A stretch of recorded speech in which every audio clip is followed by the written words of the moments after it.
Hello, my name is Rich Howard, owner of Architectural Builders Supply. In this video is to bring you a closer look at the Don Joe number SP-135 in a 605 finish. This is what they call a filler plate. It is, I suppose, it's a conversion plate, I would call it. Maybe a scar plate, you might call it as well. It might be a beautification ring, you might call it. You might call it something that saves the day, and I'll explain that in a moment. So the SP-135 is a donut-shaped trim ring. Trim ring is a good way to call it, a good term to call it as well. That has a number of different purposes. First of all, it has an outside dimension, about 3.5, and there's a link below this video to a document called Template. And when we look at that, indeed, it's 3.5 inch. The ID is going to be 2 1/8. Obviously, my tape measure will be a little bit funny on that dimension. The material thickness is probably about 30 thousandths of an inch. It's actually indicated on the template, 0.032. The caliper says it's 0.036, at least with the peel-away protective film that's on there. So it's a 32nd of an inch thick, or 22 gauge. The 605 means, not only does it mean polished brass, but it means solid brass along with a lacquer coating that's on it.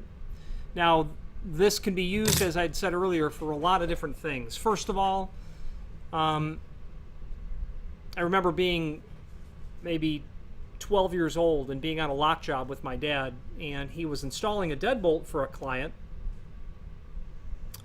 and used a multi-spur bit and ran that bit into the door. And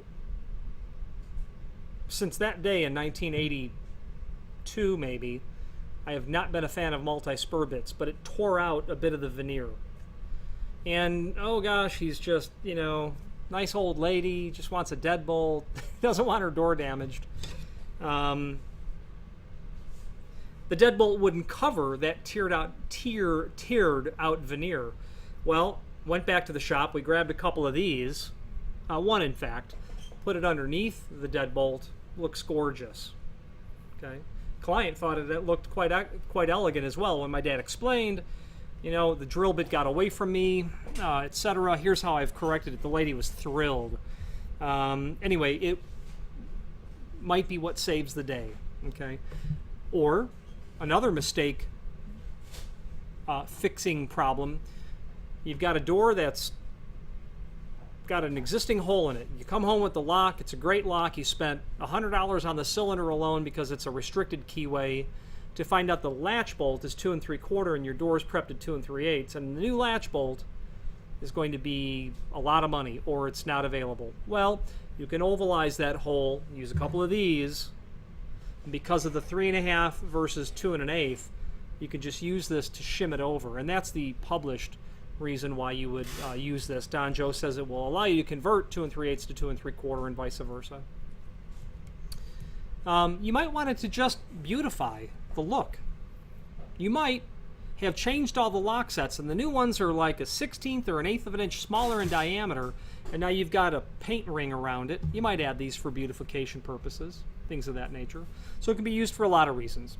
The semicircle cutouts, they really only need to be 2 on the lock at 3 and 9 o'clock. That's for the prongs that will come out of a lever or a knob lock and bite into the face of the door, and that is there to accommodate that sort of feature to all locks, really, in fact.